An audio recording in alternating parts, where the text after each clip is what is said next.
Video کو like کر کے آگے شیئر ضرور کر دینا۔ یار کا کوئی گھر نہیں، وہ تو لامکاں پہ جلوے بکھیرتا ہے۔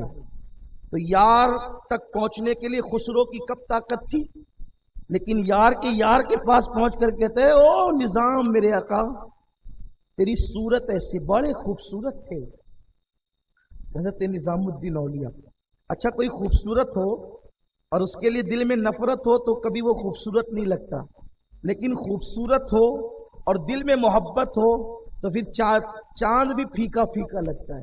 حضرت مولانا سید اعجاز کامٹوی علیہ الرحمہ نے میرے پیر غوث الاعظم کو دیکھ کر کہا تھا، چاندنی مجھ کو اعجاز پھیکی لگے، ایسے اچھے ہیں وہ، ہر کرن مجھ کو سورج کی دھندلی لگے، ایسے اچھے ہیں وہ، کیسا نوری مکھڑوا دکھائے گئے اورے مرے غوث الورا۔ لوگوں نے کہا چاند سے بھی کوئی خوبصورت ہو سکتا ہے، سورج کی کرن سے بھی؟ ہم نے کہا عشق تو کر۔ بات دراصل محبت کی ہے۔ کسی نے مجنو سے پوچھا، او مجنو تو کیا لیلا کے پیچھے پڑا ہے، پتا بھی ہے کتنی کالی ہے؟ کہا لیلا کو دیکھنے کے لیے مجنو بن، تب تجھے پتا چلے گا کہ لیلا میں ہے کیا رکھا۔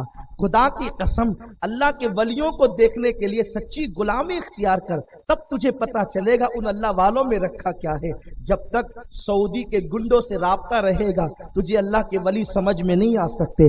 جب تک کہ تیرے دل میں ریالوں سے محبت رہے گی ولیوں کی معرفت تجھے نہ ملے گی۔ خدا کی قسم اولیاء سلطنت پہ ڈاکے نہیں ڈالتے، خدا کے یار وہ ہوتے ہیں جب اس کی محبت میں بے قرار ہوتے ہیں تو سلطنت کو ٹھکرا کر ہندوستان آ کر کے فقیری اختیار کر لیا کرتے ہیں۔ میرے آقا علیہ السلام کے دیوانوں، تو گفتگو طویل نہ ہو جائے، میں بات محبوبیت اور محبیت کی کر رہا تھا۔ وہ تین محبوب ہوئے پوری امت کے اندر، اور بھی ہیں لیکن تین مشہور ہیں۔ وہ محبوب سبحانی جس نے ٹھوکر لگا کے مردے زندے کیے، اور بھی کرامتیں جس کا یہاں ذکر کا موقع نہیں، لیکن محبوب الہی کو کہا خسرو نے، آقا تو اتنا حسین ہے، کتنا حسین؟ کہتے ہیں عید گاہے ماں غریبا کوئے تو، عید گاہے ماں غریبا کوئے تو، اے آقا میری عیدگاہ تو تیری چوکھٹ ہے، تیرا ہی کونا ہے، اور میرے عید کا جو ہلال ہے، میرے عید کا جو چاند ہے وہ تیرا ہی چہرہ ہے۔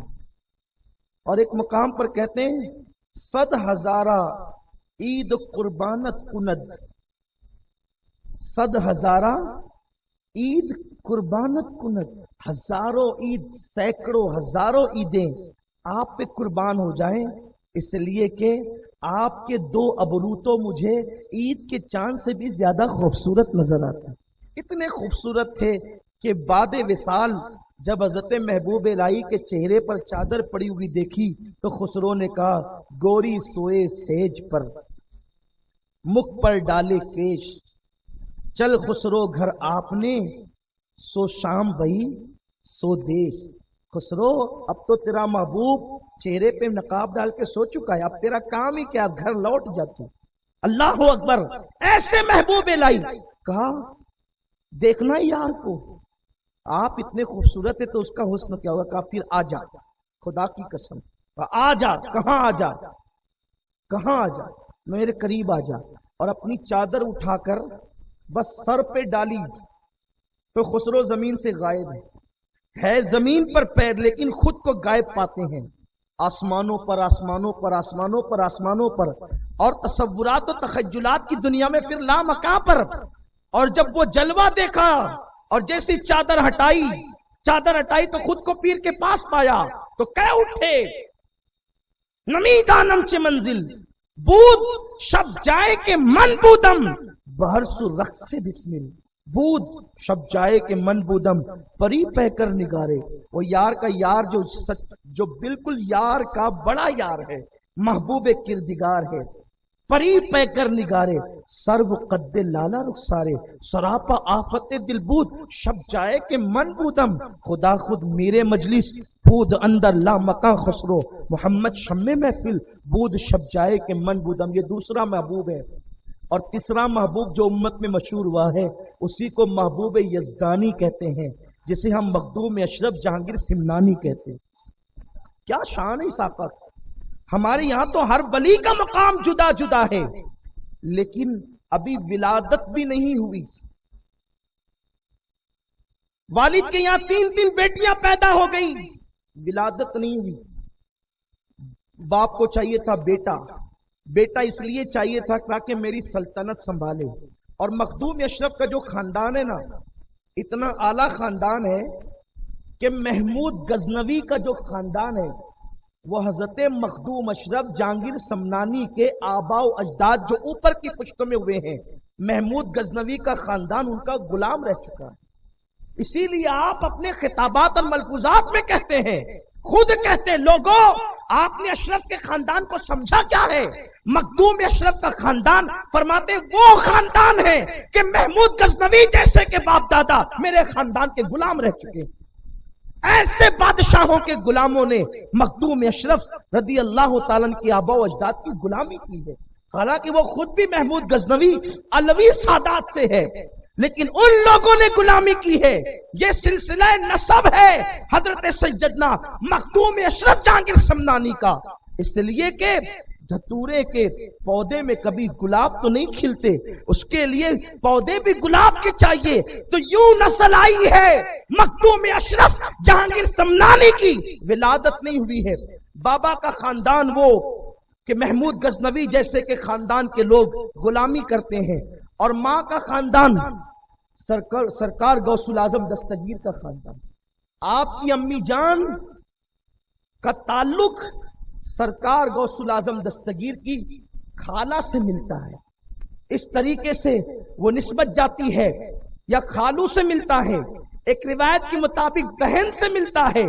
یہ مخدوم پاک کی والدہ، اللہ اکبر، سیدہ خدیجہ بیگم، بی بی خدیجہ بیگم کا حال ہے۔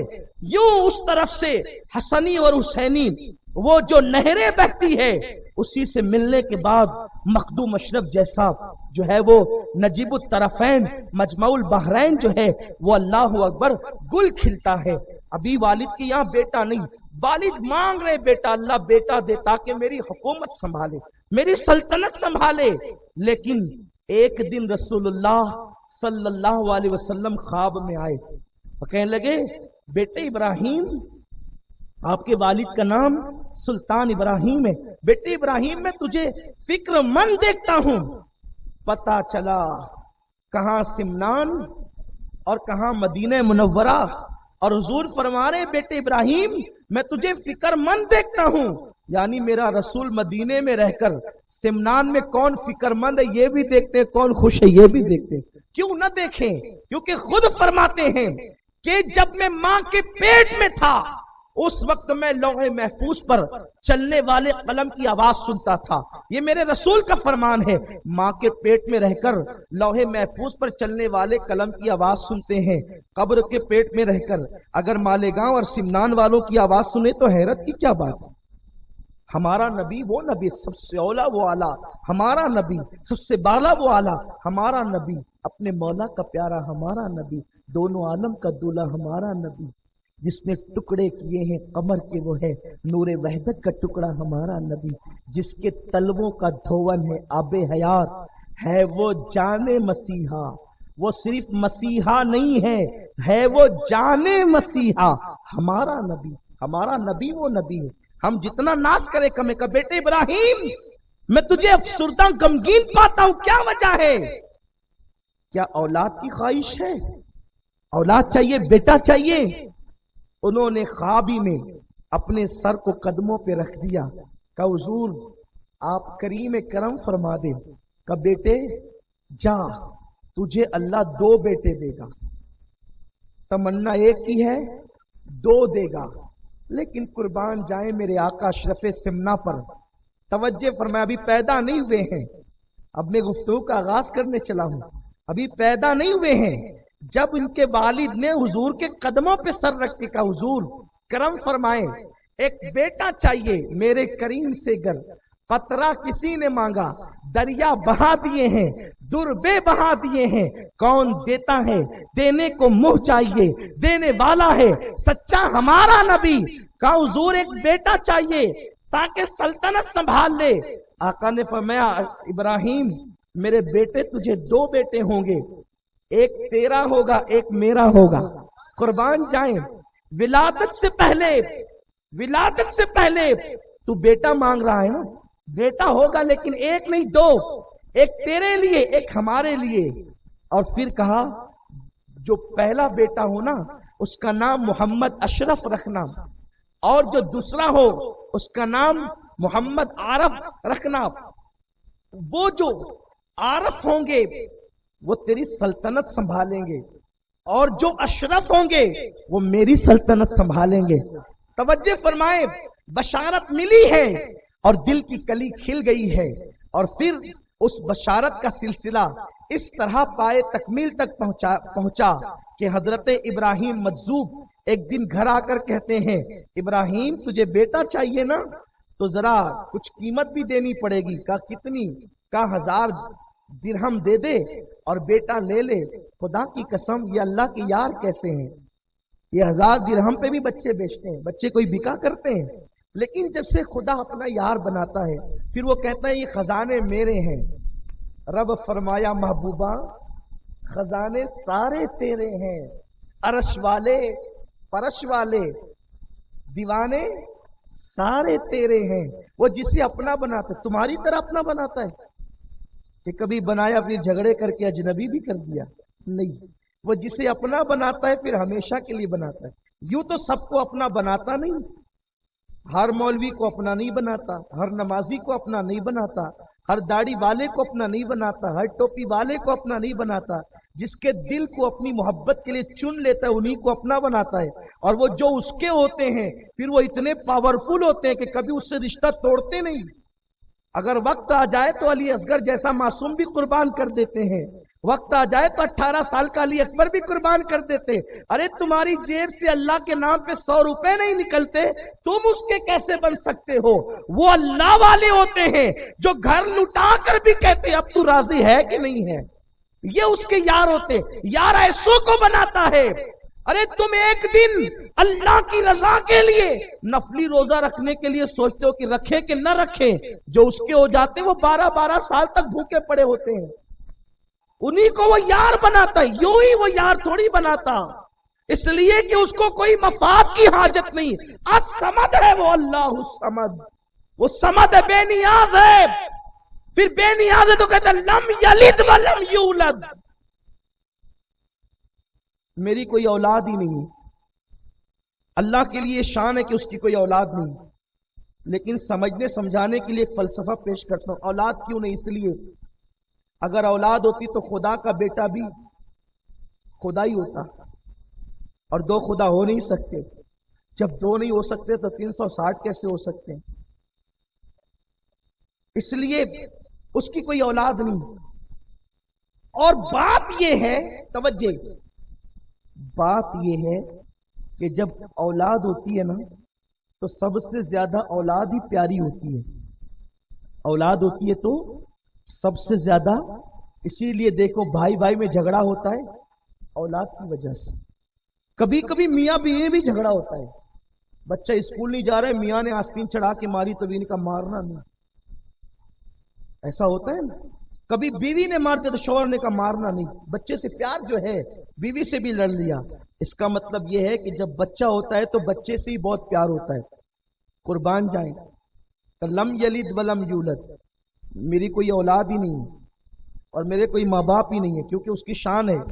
کیونکہ بفرض محال ہو ہی نہیں سکتا.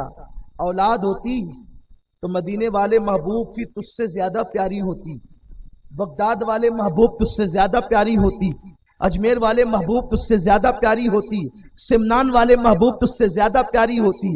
اولاد رکھی ہی نہیں تاکہ کسی کو شک نہ ہو جائے کہ وہ پیارے ہیں یا یہ پیارے ہیں. کہا حبیب تجھی کو چاہیں گے اور صرف تجھی کو چاہیں گے, اور جو تیرا ہو جائے گا اس کو بھی اپنا محبوب بنا لیں گے. یہ ہوتے ہیں محبت کے انداز, یہ ہوتا ہے طریقہ محبت. خدا کی قسم اس کا ہر کام بے مثال ہے, اس کا ہر کام بے مثال ہے, تو اس کی محبت کا انداز بھی بے مثال ہے. نہ اس کی کوئی تمثیل ہے نہ اس کی کوئی مثال ہے, وہ مثل مثال سے پاک ہے. تو کیسا محبوب بناتا اور کیسوں کو بناتا ہے. ہم روزے 1-2 رکھنے کے لیے نفل سوچتے ہیں,